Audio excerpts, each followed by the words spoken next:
ನಮಸ್ಕಾರ ಸ್ನೇಹಿತರೆ, ITV cooking ಚಾನಲ್ಗೆ ಸ್ವಾಗತ ಕೋರ್ತಾ ಇರೋರು ಮಂಗಳಾ ನಾಗರಾಜ್.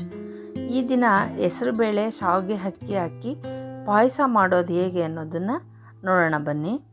ಈಗ ಪಾಯಸಕ್ಕೆ ಬೇಕಾಗಿರುವಂಥ ಸಾಮಗ್ರಿಗಳು: ಹೆಸರುಬೇಳೆ ಪಾಯಸ, ಅದಕ್ಕೆ ನಾನು ಅಕ್ಕಿ ಮತ್ತು ಶಾವಿಗೆ 2 ಹಾಕಿದ್ದೀನಿ, ಹಾಲು 3 ಹಾಕ್ತೀನಿ, ತುಂಬ ಚೆನ್ನಾಗಿರುತ್ತೆ ನೋಡಿ. ಹೆಸರುಬೇಳೆನ ಒಂದು 100 ಗ್ರಾಮ್ ಅಷ್ಟು ಬೇಯಿಸಿಟ್ಕೊಂಡಿದ್ದೀನಿ.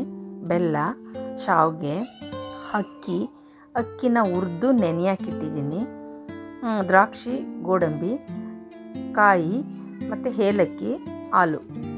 ಈಗ ಮಾಡೋದು ಹೇಗೆ ಅಂತ ನೋಡೋಣ. ಫಸ್ಟು ರುಬ್ಕೊಳ್ಳೋಣ. ಅಕ್ಕಿ, ಕಾಯಿ, ಏಲಕ್ಕಿ 3ನ್ನು ನುಣ್ಣಗೆ ಪೇಸ್ಟ್ ಮಾಡ್ಕೊಳ್ಳೋಣ. ನೋಡಿ, ಅದನ್ನು ನುಣ್ಣಗೆ ರುಬ್ಕೋಬೇಕು. ಏಕೆಂದರೆ ಇದು ಹೆಸರುಬೇಳೆ ಪಾಯಸ ತುಂಬ ತಂಪು ದೇಹಕ್ಕೆ ಮತ್ತು ತುಂಬ ರುಚಿಯಾಗೂ ಇರುತ್ತೆ ಕುಡಿಯೋಕ್ಕೂ. ಅಕ್ಕಿ ಹಾಕಿರೋದ್ರಿಂದ ಟೇಸ್ಟು ತುಂಬ ಚೆನ್ನಾಗಿರುತ್ತೆ. ನೀವು ಮಾಡಿ ರುಚಿ ನೋಡ್ಬಿಟ್ಟು ನನಗೆ ಕಮೆಂಟ್ ಮಾಡಿ. ನೋಡಿ, ಈಗ ಇದನ್ನೆಲ್ಲ ಹಾಕ್ಕೊಂಡಿದ್ದೀನಿ. ಏನೇನಪ್ಪ ಅಂದರೆ ಅಕ್ಕಿ, ಕಾಯಿ ಮತ್ತು ಏಲಕ್ಕಿ ಕಾಯಿ, ಈ 3ನ್ನು ನುಣ್ಣಗೆ ರುಬ್ಕೋತೀನಿ. ನುಣ್ಣಗೆ ರುಬ್ಕೊಳ್ಳೋಣ. ನೋಡಿ, ರುಬ್ಕೊಬರ್ತೀನಿ. ಗ್ಯಾಸ್ ಹಚ್ಬಿಟ್ಟು ನಾವು ಮೊದಲೇ ಬೇಯಿಸಿಟ್ಕೊಂಡಿರೋ ಅಂಥ ಹೆಸರುಬೇಳೆನ ಇಡ್ತಾಯಿದ್ದೀನಿ. ಫಸ್ಟು ನಾನು ಕುಕ್ಕರಲ್ಲಿ 1 ವಿಸಲ್ ಕೂಗಿಸ್ಕೊಂಡಿದ್ದೀನಿ. ಒಂದು 150 ಗ್ರಾಮ್ ಹೆಸರುಬೇಳೆನ. ಇದಕ್ಕೆ ಹೆಸರುಬೇಳೆ ತುಂಬ ತಂಪು, ಅದು ಸ್ವಲ್ಪ ಕುದಿ ಹತ್ತಬೇಕು. ಇವಾಗ ಆ ಮಳ್ಳಕ್ಕೆ ಶುರು ಮಾಡಿದ್ಮೇಲೆ ನಾವು ಈ ರುಬ್ಬಿರುವಂತಹ ಕಾಯಿ ಮತ್ತು ಅಕ್ಕಿ, ಏಲಕ್ಕಿ ಕಾಯಿ, ಇವು 3ನ್ನು ನಾನೇನು ಮಾಡಬೇಕು, ಈ ಬಿಸಿಯಾಗಿರುವಂಥ ಹೆಸರುಬೇಳೆಗೆ ಸೇರಿಸ್ತಾಯಿದ್ದೀನಿ. ನೋಡಿ, ಸೇರಿಸ್ಕೊಳ್ಳಿ. ಅದೇ ಜಾರಿಗೆ ಸ್ವಲ್ಪ ನೀರನ್ನು ಸೇರಿಸ್ಕೊಂಡು ಹಾಕ್ಕೊಳ್ಳಿ. ಯಾಕೆಂದರೆ ಪಾಯಸಕ್ಕೆ ನಿಮಗೆ ಎಷ್ಟು ಬೇಕು ಗಟ್ಟಿ ಅನ್ನೋದು ನಿಮಗೆ ಗೊತ್ತಿರುತ್ತೆ. ಒಬ್ಬರು ಗಟ್ಟಿಯಾಗಿರೋ ಪಾಯಸ ಇಷ್ಟಪಡ್ತಾರೆ, ಒಬ್ಬರು ತೆಳುವಾಗಿದ್ದರೆ ಇಷ್ಟಪಡ್ತಾರೆ. ನಮ್ಮದು ಮೀಡಿಯಮ್ಮಾಗಿ ನಾನು ಪಾಯಸ ಮಾಡ್ತಾಯಿದ್ದೀನಿ. ಒಂದು ಅರ್ಧ ಲೀಟ್ರ್ ನೀರು ಹಾಕ್ತೀನಿ. ಆ ಹಾಕಿದ್ಮೇಲೆ ಹೆಸರುಬೇಳೆ ಎಲ್ಲದಕ್ಕೂ ಒಂದು ಅರ್ಧ ಲೀಟ್ರ್ ನೀರು ಹಾಕ್ತೀನಿ. ಅಷ್ಟು ಹಾಕಿದ್ರೆ ಸಾಕು, ಯಾಕೆ ಹಾಲು ಸೇರಿಸ್ತೀನಲ್ಲ, ಆಗ ಸರಿ ಹೋಗುತ್ತೆ. ಈಗ ಪಕ್ಕದಲ್ಲಿ ಒಂದು ಬಾಣಲೆ ಇಟ್ಕೊಂಡು ಒಂದು 2 ಸ್ಪೂನ್ ತುಪ್ಪ ಹಾಕ್ತಾಯಿದ್ದೀನಿ. ಆ ತುಪ್ಪ ಹಾಕಿದ್ಮೇಲೆ ತುಪ್ಪ ಬಿಸಿ ಆದ ನಂತರ ದ್ರಾಕ್ಷಿ, ಗೋಡಂಬಿ ಇಟ್ಕೊಂಡಿದ್ನಲ್ಲ ಅದನ್ನು ಫ್ರೈ ಮಾಡಬೇಕು. ಅದನ್ನು ಸ್ವಲ್ಪ ಕಂದು ಬಣ್ಣ ಬರೋವರೆಗೆ ಫ್ರೈ ಮಾಡ್ಕೊಳ್ಳೋಣ. ದ್ರಾಕ್ಷಿ, ಗೋಡಂಬಿ ಫ್ರೈ ಆದ್ರೇ ಚೆಂದ. ಫ್ರೈ ಮಾಡ್ಕೊಂಡದನ್ನ ಒಂದು ಪ್ಲೇಟ್ಗೆ ಎತ್ಕೋತಾ ಇದ್ದೀನಿ. ನೋಡಿ, ಅದರಲ್ಲೇ ಉಳಿದಿರುತ್ತಂತ ತುಪ್ಪ ಉಳಿದಿರುತ್ತಲ್ವ, ಅದಕ್ಕೆ ನಾವು ಏನು ಇಟ್ಕೊಂಡಿದ್ದೋ ಶಾವಿಗೆ ಅದನ್ನು ಕೂಡ ರೋಸ್ಟ್ ಮಾಡ್ಕೋಬೇಕು. ಅದನ್ನು ಒಂದು ಸ್ವಲ್ಪ ಕಂದು ಬಣ್ಣ ಬರೋವರೆಗೆ ರೋಸ್ಟ್ ಮಾಡ್ಕೋಬೇಕು. ಈ ಪಕ್ಕದಲ್ಲಿರೋ ಪಾಯಸ ಇರಿದೆಯಲ್ಲ, ಅದನ್ನು ಸ್ವಲ್ಪ ನಾವೇನು ಮಾಡಬೇಕು, ಕೈ ಆಡಿಸ್ಬೇಕು.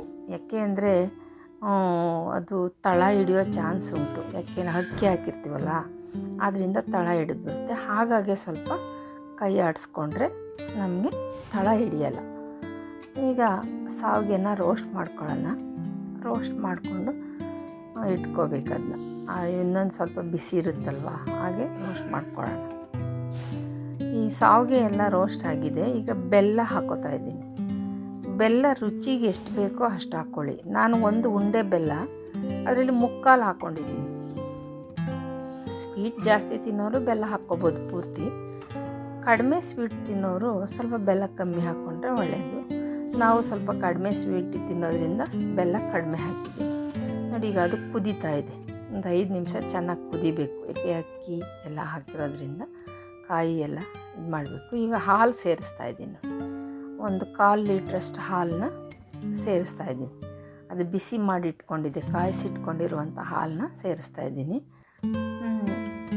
ಆ ಹಾಲು ಸೇರಿಸಿದ್ಮೇಲೆ ಅದನ್ನು ಒಂದು 5 ನಿಮಿಷ ಕುದಿಬೇಕು.